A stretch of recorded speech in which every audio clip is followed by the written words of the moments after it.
Cuesta encontrar gente de Cambiemos por estos días para que concurran a este programa y a los programas en general, ya lo decíamos al comienzo del día de hoy.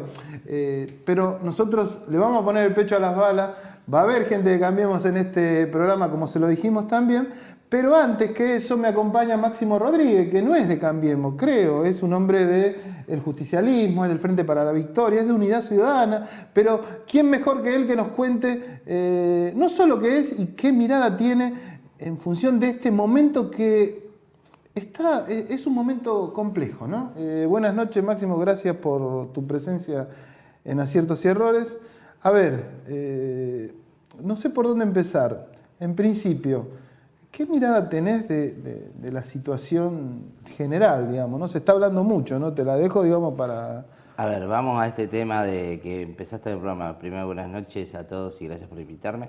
En relación a los aportes truchos o a los aportantes que no aportaron, lo que uno ve es que de una pequeña muestra de 210 casos que hizo la justicia, 155 resultaron ser beneficiarios de planes sociales. Y cuando uno agranda el panorama, y uno ya lo ha empezado a ver en muchos distritos de la provincia particularmente, empieza a ver que se utilizaron los padrones reservados, porque la ley no solamente condena el aporte trucho, sino también la utilización sí, la base de datos.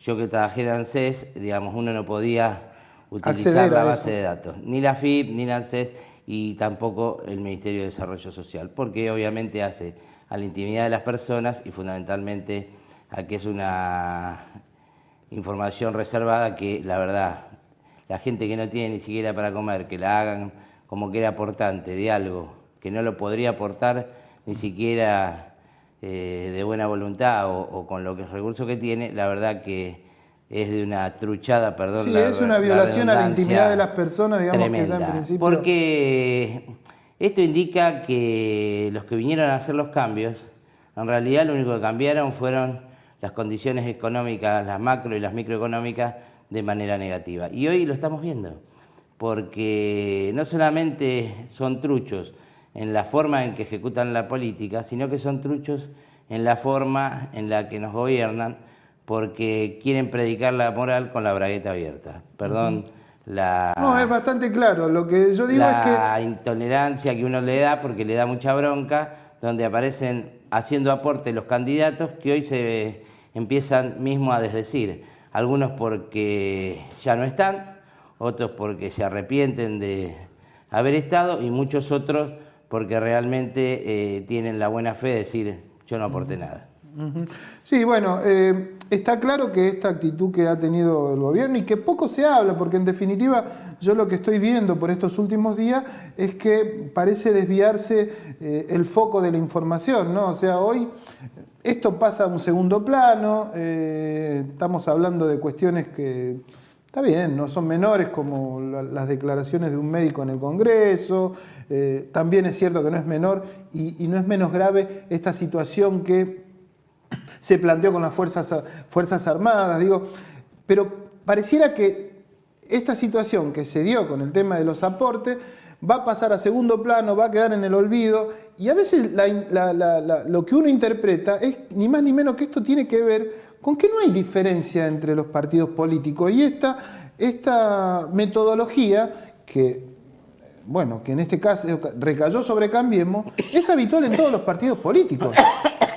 ¿O no? Mira, yo soy un defensor de los partidos políticos.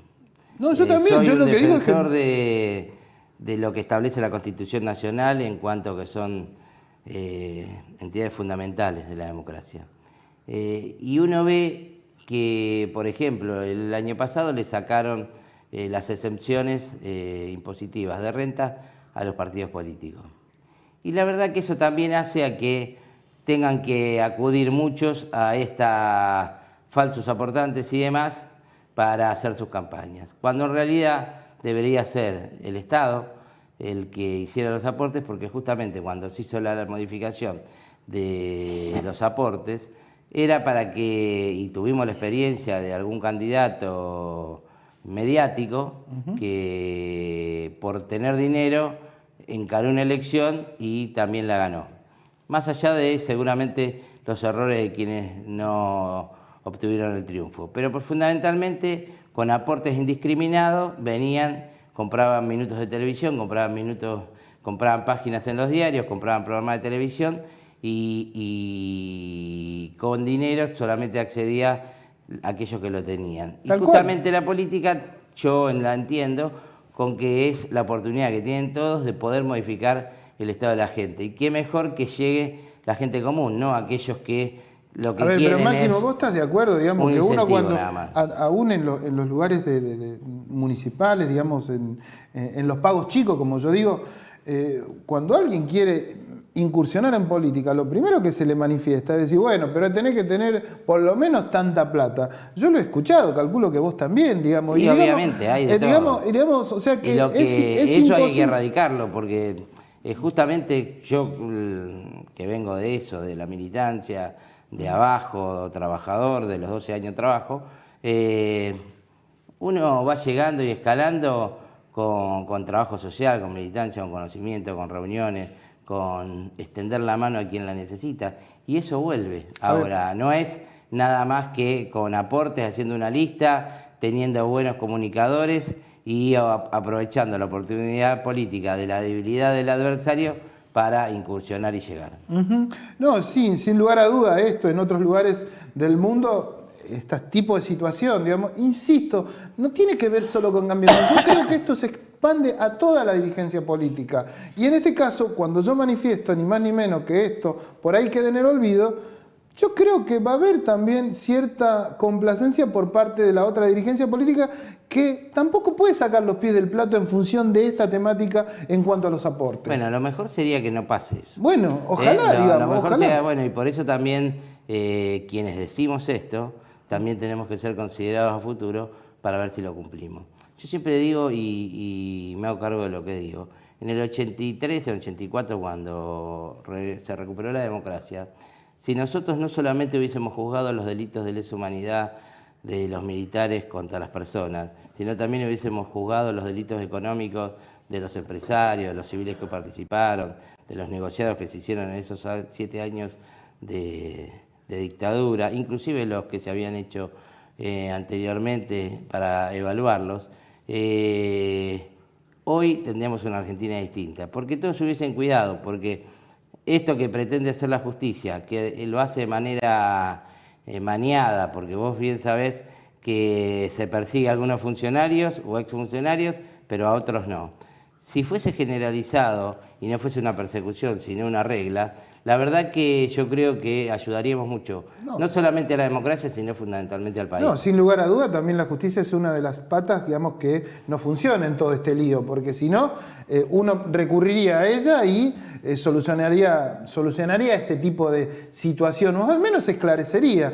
Y a ver, y un tema, vos me decías recién, bueno, si esto se hubiera sido juzgado también a la parte empresarial, pero el peronismo también ha tenido oportunidad de llevar adelante algún tipo de, si se quiere, reparación en función de esto que vos manifestás. Y no lo ha hecho tampoco, digo durante la época, inclusive del kirchnerismo. Todos nos tenemos que hacer cargo de lo que pasó. Por eso digo que lo que vos planteás de que no se olvide.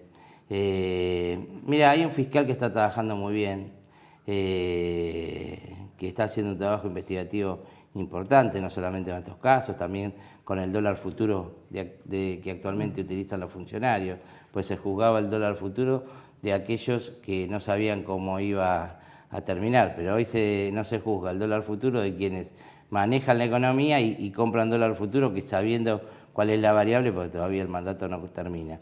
Y en ese sentido yo creo que estas cosas que haces vos y las que debemos hacer todos, que no nos aten, porque, casualidad, sale este tema y tiran un tema trascendente como el de las Fuerzas Armadas. Entonces, tira el tema de que las Fuerzas Armadas participen de la vida de la seguridad interior, cosa que está prohibido, eso era una de las políticas de Estado, y ¿qué generan? Un debate que empieza a tapar este tema. La semana que viene empezará con el tema del aborto en el Senado, entonces se empieza a tapar los temas para que queden en el olvido. Y justamente es lo que no tenemos que hacer. No lo debe hacer la justicia, no lo debe hacer la gente, no lo deben hacer los periodistas, y menos los dirigentes políticos. Yo en eso acompaño que investiguemos todo, que pongamos reglas claras de la financiación de la política hacia adelante, pero fundamentalmente también yo lo que planteo es nosotros tenemos que contribuir con que los partidos políticos tengan una forma clara de financiamiento y cómo funcionar.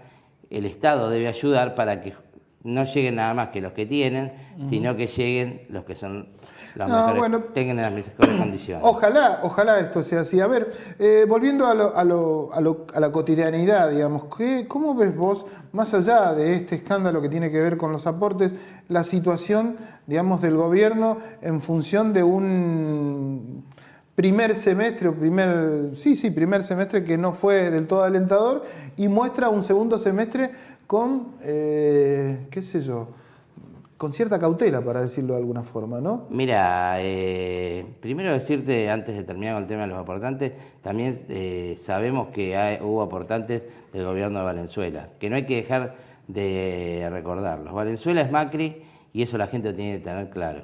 Llegó de la mano de Macri y se va a ir de la mano de Macri. Y en ese sentido, nosotros observamos que son tan complacientes con las cosas que pasan que poco le interesan los problemas de la gente. Y en ese sentido, volviendo a la economía, el primer semestre fue dramático para el país.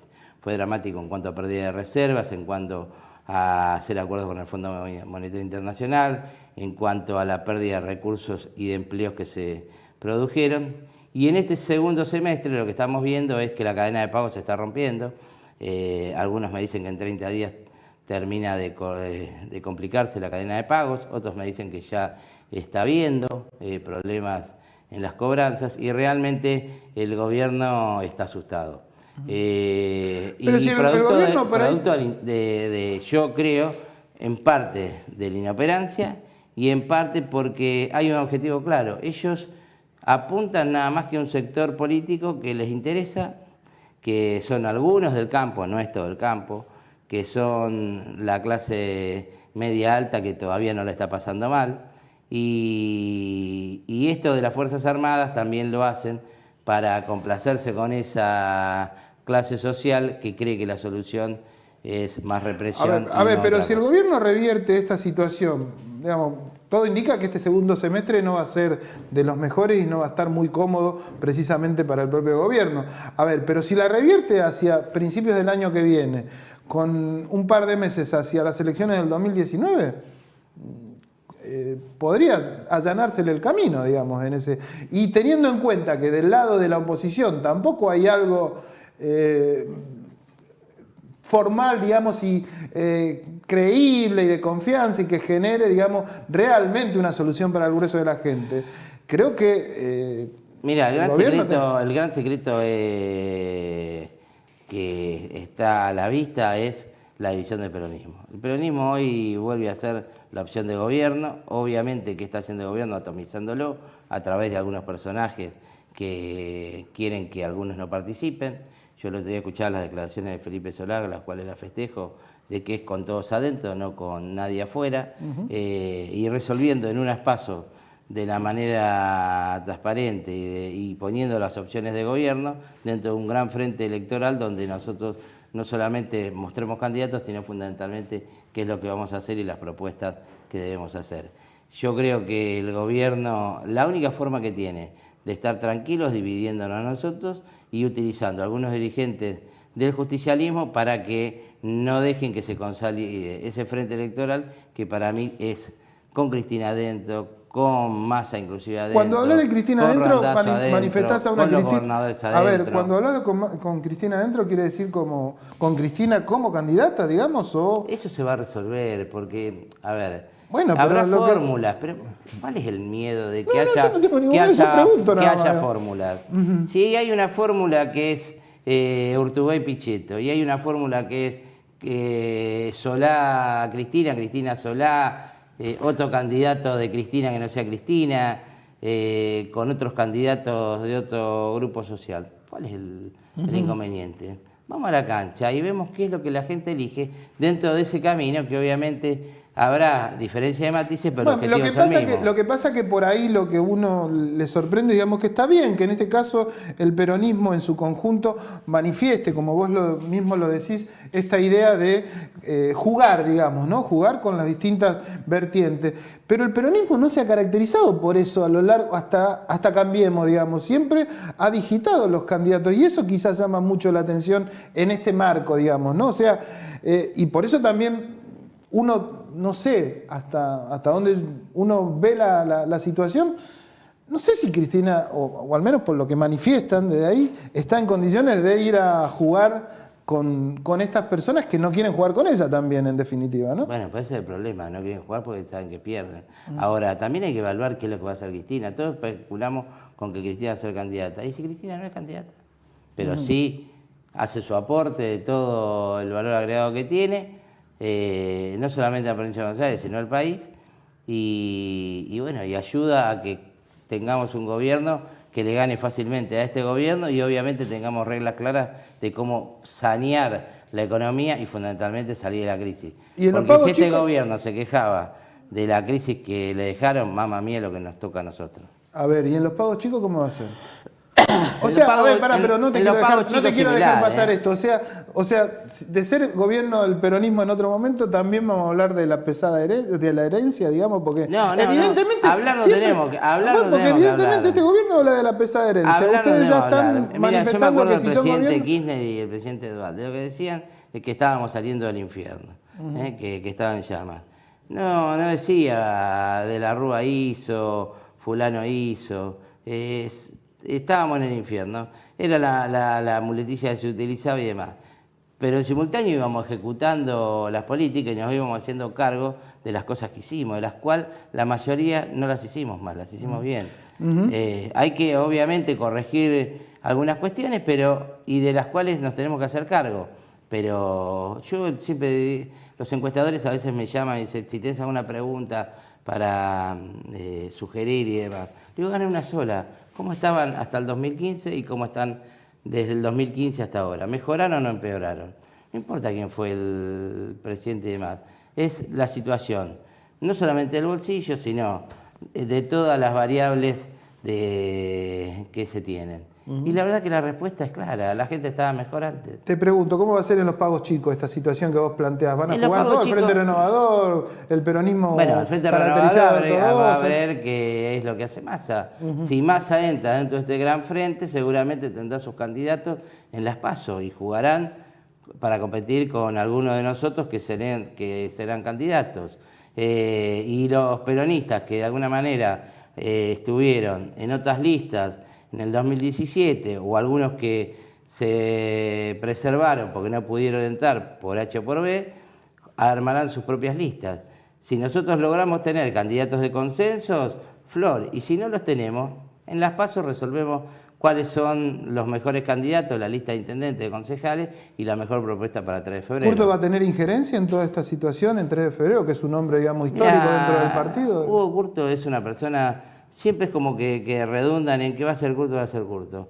Es una persona que debemos escuchar por la experiencia que tienen, pero hay etapas que se van cumpliendo y en ese sentido yo entiendo que Hugo Curto va a acompañar a aquellos candidatos que él crea que son los que mejor representan su pensamiento. Ahora no lo veo en la fórmula. La última, es inminente la elección del defensor del pueblo en 3 de febrero en función del Consejo Deliberante. Algunos ya dicen que ya tiene nombre y apellido. A ver, cuando es eminente el acuerdo entre Valenzuela y Jofré. Esto hay que ponerle nombre y apellido. Cuando tomamos las entrevistas a los postulantes, uno veía la complacencia del bloque oficialista, obviamente del renovador y los pseudo renovadores aliados, que tenían con algunos y no con otros. El apuro que tienen en sacarlo y demás. Nosotros de los 16 postulantes que tuvimos, claramente vimos 2 o 3 que a nuestro entender, en mi entender jurídico y a mi experiencia política, se destacaban de sobremanera. La candidata oficialista, por así llamarlo, parece una buena persona, pero todavía dista de ser la que mejores condiciones tenía para ese cargo. vamos a verlo en el resultado, vamos a verlo cómo votan y vamos a verlo si hay debate de por qué es una persona y no es otra. Y la verdad que yo me gustaría que el defensor del pueblo o la defensora del pueblo de 3 de febrero sea la mejor que hayamos conseguido de esa selección de candidatos y no el acuerdo político evidente que tienen y que uno lo puede ver en las votaciones del Frente Renovador. Dependerá de las manos, indefectiblemente. Depende de las manos y de ese acuerdo político que hay. Máximo, te agradezco tu No, presencia por acá. nada, muchas gracias por invitarme. Nosotros vamos a una pausa y como le dijimos, en instante un hombre de Cambiemos de acá de la zona viene a contarnos un poco, quizás la otra cara de lo que acabamos de escuchar.